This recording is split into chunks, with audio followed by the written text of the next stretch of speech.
Well, howdy, y'all. This is Jason Elgato, one of your co-hosts here for the Confessing Baptist podcast. Today is April the 9th, 2015, and this is the headlines from the Dunker Bunker, your weekly audio source for all things 1689.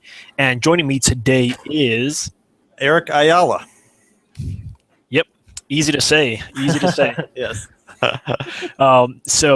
There's not much news, not much stuff, but I always say that, but then we kind of round it all up, and it's always longer than I think. So let's just dive into this. Eric, you want to kick us off by telling us a new event we posted this morning?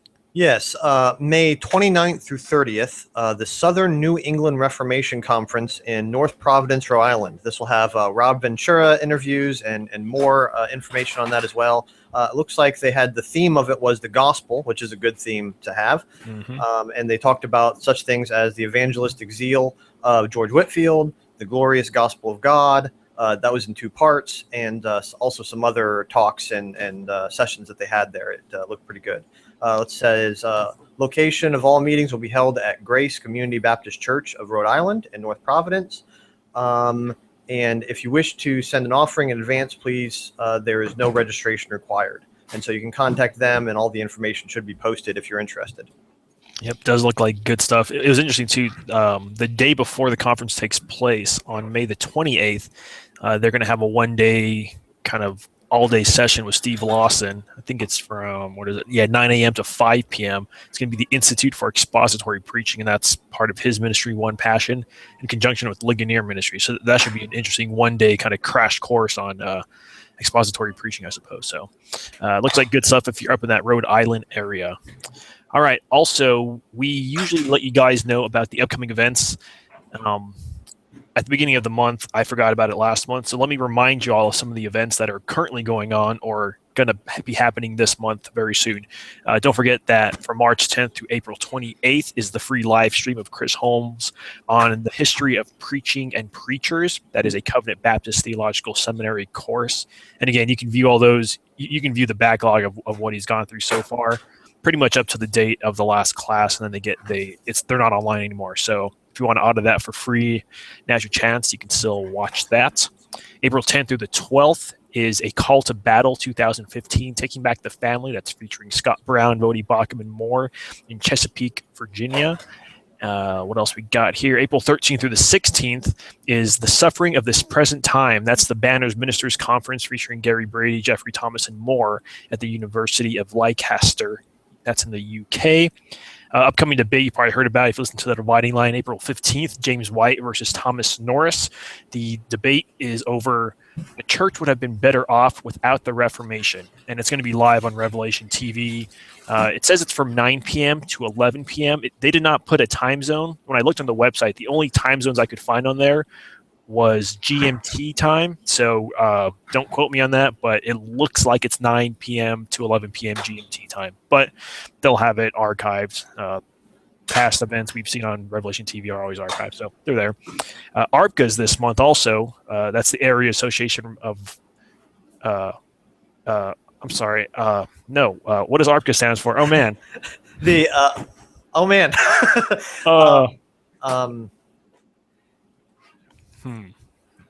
Associations of Reformed Baptist Churches in America. There we go. You know what I was thinking of? I was thinking of TARBC. I was thinking of the local association in Texas because it's the Texas Area Association of Reformed Baptist Churches. So I started saying that. I just got lost. I was like, wait a second. These letters aren't matching up. I don't even know what ARPCA means. Association Reformed Baptist Church America. There you go. Yes. Their General Assembly, which happens once a year, is coming up. It's going to be in Mansfield, Texas, where usually the TARBC meetings are at. That's April 14th through the 16th. And the very next day, April 17th through the 19th, Emmanuel Baptist 27th Annual Ladies Conference featuring Robert Gonzalez. That's going to be in Coconut Creek, Florida. And on the next day after that, April 18th, is the Reformed Baptist Fellowship of Indiana's next meeting that's taking place in Indianapolis, Indiana. So those are all the events for this month. With that, we didn't really have any book news, or the book news we did have, they were quick Kindle deals. They're already over. So with that, Eric, why don't we move on to the audios and videos for this week? We had a new interview, which was interview number 84 with Brent Ward from Word of Faith to Reformed Baptist. That sounds like a pretty interesting interview. I have to say I didn't get to listen to this yet, but that's a pretty dramatic shift Yes. from basically heresy to orthodoxy. Yeah. Yeah. Yeah. Especially if you're on the extreme sides of Word of Faith, no doubt about that. So yeah, it was a really good interview. Him and I have a lot of the same background. I did this interview with him at the Southern Baptist Founders Conference Southwest, which again was in Mansfield, Texas, back in September of 2014. So we're just getting it out now. Like I said, we have so much audio in the queue. I think I still have like at least four other interviews from this conference. So, yep, it's out now. You can check that out. We probably will also have one Tuesday. Hobby recorded an interview with some of the. I'm not sure if they're I have not listened to the interview. I'm not sure if they're in their last semester or they just graduated from the Institute for Reform, IRBS Institute. Reformed Baptist Studies. Reformed Baptist Studies. Man, I'm getting all my TLAs, my three-letter acronyms, I'm getting all my. I don't even know. I'm just so confused right now. Anyways, yeah, we'll probably have one out Tuesday also about the school. So, also we had posted Richard Barcellos' lecture about New Covenant theology and the law of God. This was the lecture that took place at Greenville Seminary's Spring Theology Conference. We've been telling you all about this conference. If you remember when we had Dr. Pipa on, we talked about the conference. We also featured Knowing the Truth, the radio broadcast where Richard Barcellos was interviewed pretty much about the same subject and about the upcoming conference as well. We did post that. He did also send us the PowerPoint, so we could post that as well. The PowerPoint doesn't follow exactly the lecture, and you'll find out why once you start listening to the lecture. Richard Barcellos says that he was first under the assumption that this was going to be, since he was told to do a lecture, and this was for Greenville Seminary. He figured he was going to be a lot of seminary students and things like that, and he was kind of surprised when he saw a bunch of homeschooling families and little kids all around and things like that. So he tried to make it a little more broad, so it doesn't follow the PowerPoint exactly, but nonetheless, the PowerPoint's there for your reference. There's a lot of good quotes, and it kind of outlines what he's going to talk through. Also, that same day, they had a panel discussion, and the majority of the questions were directed towards Richard Barcellos' talk, which was about New Covenant theology and whatnot. So they get a lot into the law, even a little bit of covenant theology and things like that. I started listening through the whole entire conference, and man, there's so much rich stuff. I'm actually going to file this in our Reformed Theology 101 category, because it hits all the different aspects of the law, all the different questions that people ask. That was one of the aims of the conference, was kind of a full orb view of the law. So Richard Barcellos is just one small slice of that. I was pretty impressed with the questions that were asked. 'Cause so many times Q&A sessions are like, how is man free and God sovereign sort of stuff. Right. But I mean, some of these, for instance, in relation to the threefold division of the law, how should we understand the distinction of clean and unclean animals in Genesis 7 and what appears to be love-right marriage in Genesis 38? That's a complex question. So I mean, that's good stuff that they're asking there. Yeah. It was very, very educated questions, solid stuff. All the questions stayed on track. They weren't another thing that really bugs me about the kind of open, bringing your questions is the ones that come up and they're kind of traps, or they're, someone has an agenda. You could tell these were excellent questions. So I love listening to Q&As, and yes, sometimes they're worthless though, but this one was great.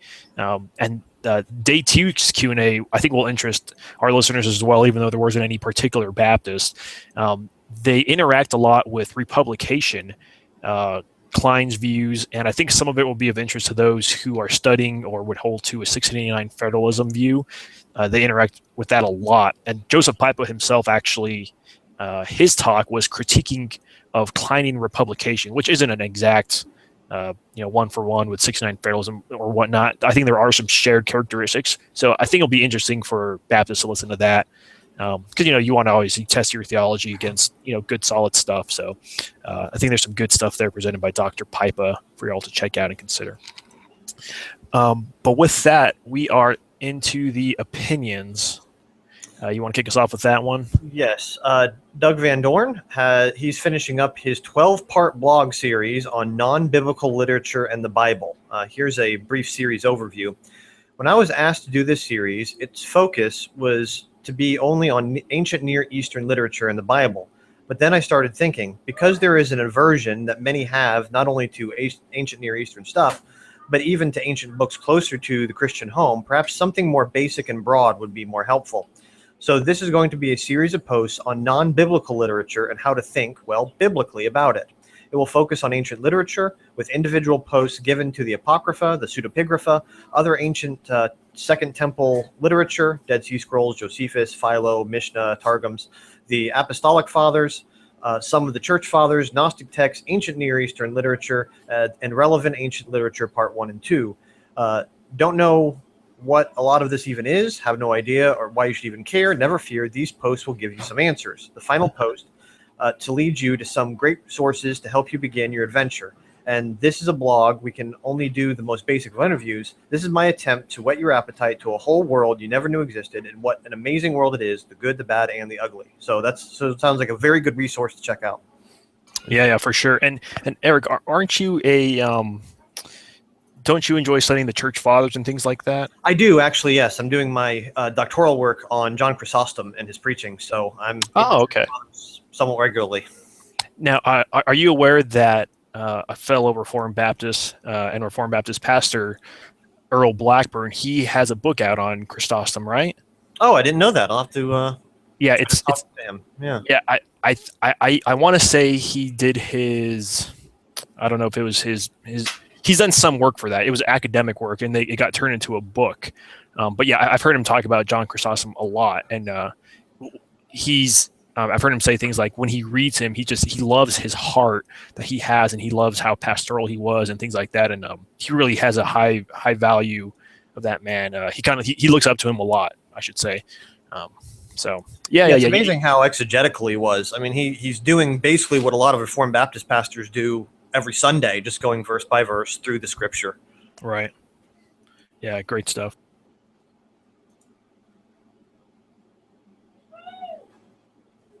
Hey, hold on real quick. Yeah.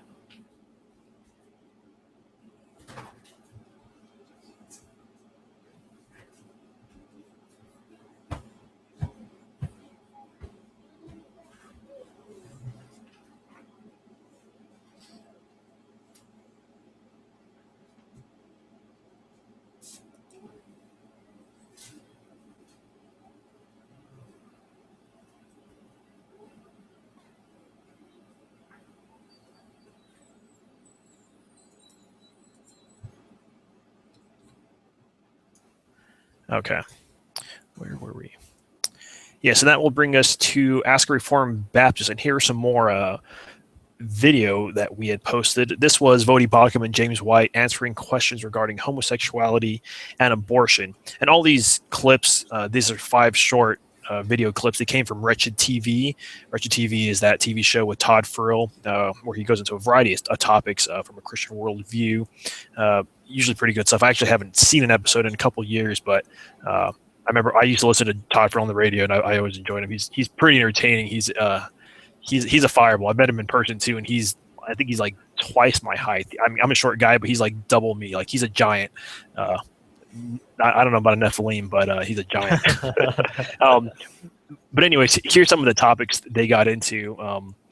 Well, this one was he's kind of I don't want to say shock jock, because usually when shock jocks, they're crude or rude or are purposely provocative, but some of these titles are very those link bait type titles. So like this title is James White's Scary 5-Year Prediction for the Church, which this has been posted on other sites around. But I kind of rounded these all up because this was a series of videos he posted. He talks about where he believes the church's relation where the government's going to be, especially in regards to the issue of homosexuality. They talk about 3 types of homosexuality. Some of the question and answers that Voddie Baucham gets into is regarding abortion. So Scott Klusendorf was there as well. And if you know anything about Scott Klusendorf, he's a big pro-life guy. He has a lot of training for pro-life stuff. They asked the question, which this is a very big controversial question in kind of the abortion pro-life stuff, is the issue of incrementalism. Like, should we take laws that are just, they don't fully ban it, but it's a little more towards that way, or should we just only support stuff that is 100% bans abortions and whatnot? So you can listen to their answers there. Very interesting stuff. Also, they talk about, should we call people who have had abortions murders? Should we call them what they are? Or are there more gentler ways we could say it, or are we even allowed to say that? So lots of good little short Q&A. I kind of rounded up and put the timeline. If you want to just kind of skip to a certain question, you can check that out. So with that, that's really all the posts we had. Not much, like I said. So that brings us to the Baptibots, and let me start us off with that on the podcast that we had this week. And there were more podcasts than just I was going to say Dr. Oakley, but that's his Twitter handle. And then James White on April 5th, the Reformed Pubcast had James White on tap, as they say, to discuss the perseverance of the saints. So he was there on the Monday podcast from the Reformed Pubcast. So there's kind of a Perseverance of the Saints 101, kind of explaining fully what it is in the they recently just went through a series on Tulip. So that was the 5th part of that series that they did. This is the new podcast that we mentioned last week that Junior and I were talking about. They did come out with an episode, Black Reformed Baptist Podcast. On April 6th, they did the introduction.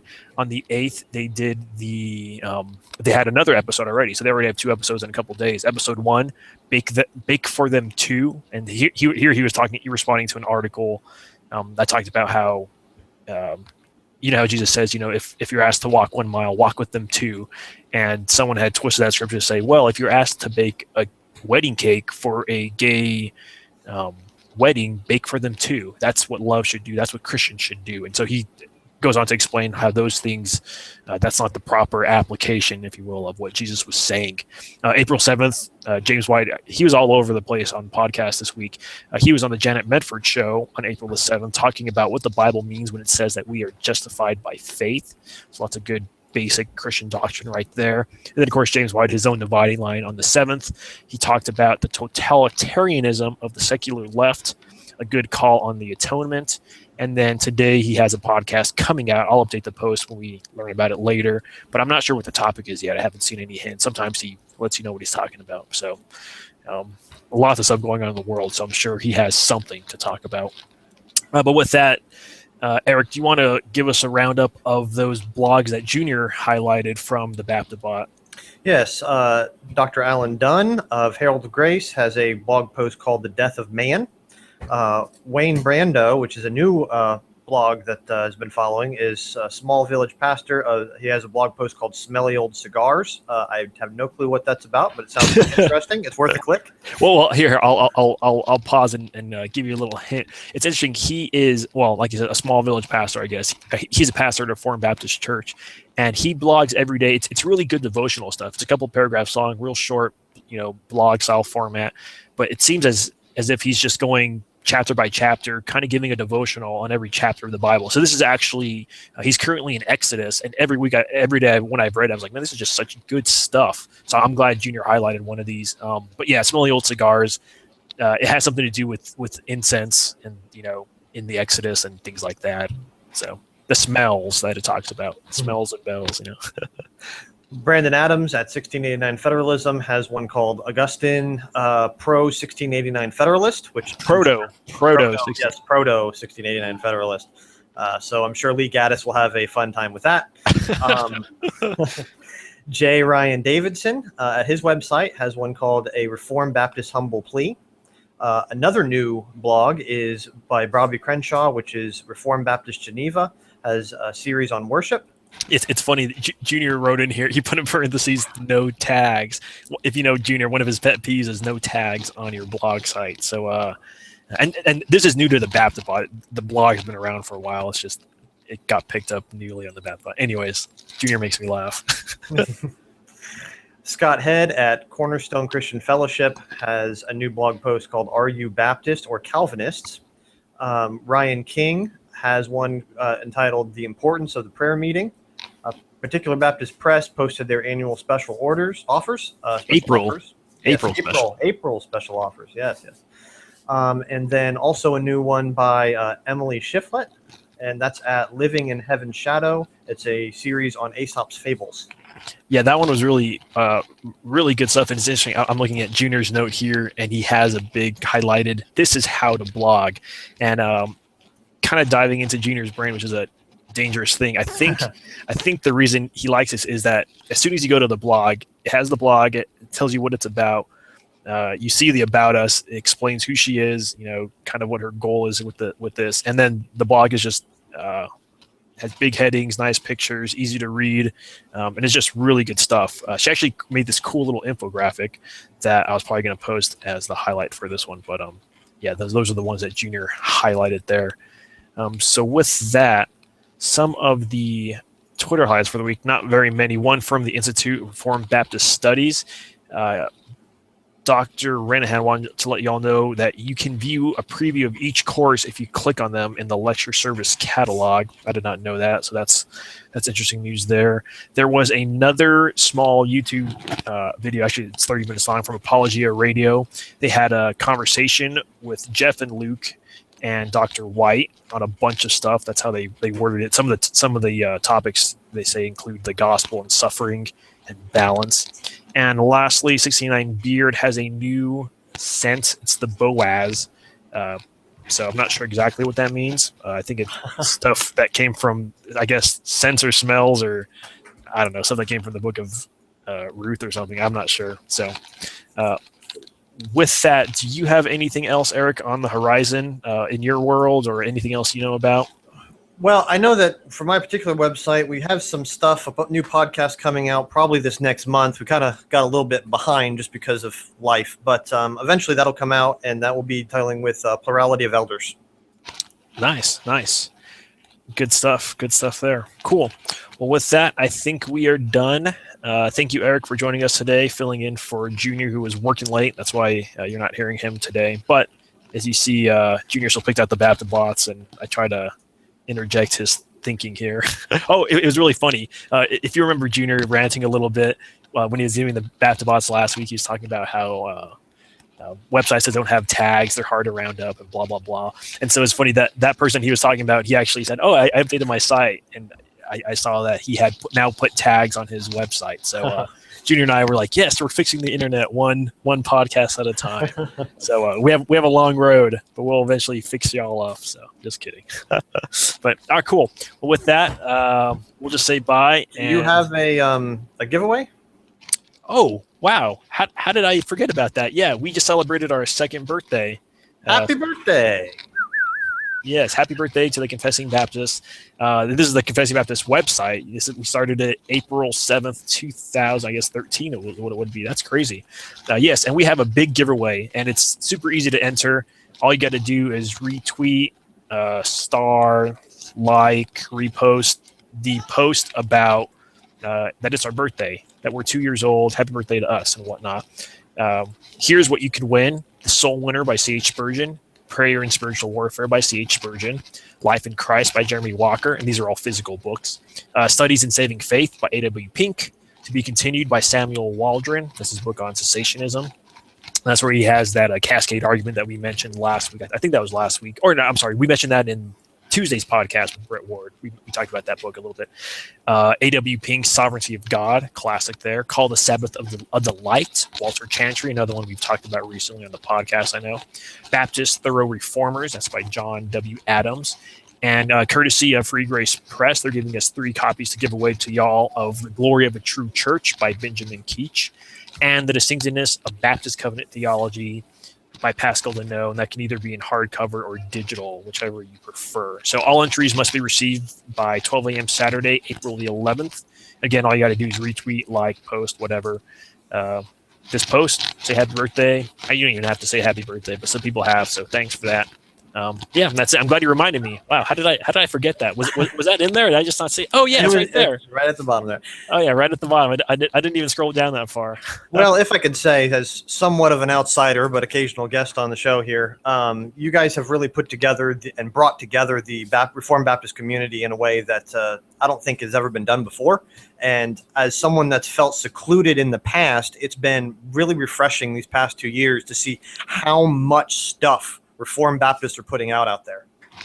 Yeah, I have been, well, first of all, thank you. I'm glad it's of benefit to some folks, because like we said earlier, we were all just sharing posts anyways, and kind of just combined our forces and decided to put it on one site whenever we found links to stuff that was relevant that we liked.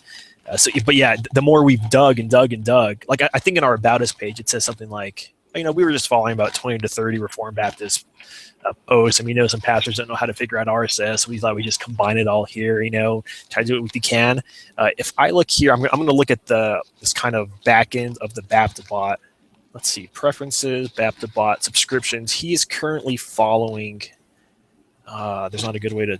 200. Wow, 251. So there are 251 sites now. Wow.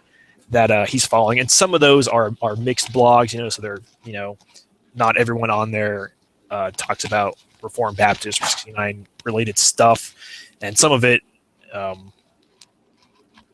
isn't always relevant, so he doesn't always share everything. But that's a lot more stuff than what we were following when we started this 2 years ago. That's crazy. 251. Yeah, so from 20 to 30 to 251. So it's been interesting. I've learned a lot about the way, getting to know more and more about Reformed theology and Reformed Baptist theology and whatnot. So I'm glad others can come along with us, and I guess we can learn it all together. That's one of the main feedback. I think recurring feedbacks we've got is like, oh wow, I didn't know about this. I didn't know Reformed Baptist even studied anything about covenant theology or church discipline or this topic or this subject or this or that, so it's been a lot of people have been interested in learning more, and glad we could help in that regard. So thanks y'all. We'll just keep doing what we're doing, and thanks Eric for helping out. A lot of this comes from people just helping out when they can. None of us are paid. This is all volunteer stuff. I kind of just let you know last minute. He said, oh yeah, I can help with the podcast, so here we go. This is what we're doing. Which, by the way, since I am not actually officially associated with Confessing Baptist, if you want to send them donations, I'm sure they wouldn't mind. That's true. We would definitely not mind. Yeah. So thanks for that. I'm gonna haggle for money. Because it's all volunteer. Like I think the actual hosting and stuff comes out of Junior's pocket. It's just he likes to do that kind of stuff, so he does it. So thanks, Junior. We wouldn't have any of this without Junior. He's the main funder. So. Cool. Well, with that, now that we got all sentimental, contact us. Continue to let us know if there's any events we forgot about, any posts we should be posting, blogs we should be following. Let us know. That's where we get most of our content from. So thanks, everyone, for letting us know all the stuff. And we just try to combine it all and share it with everyone else. So with that, we are out.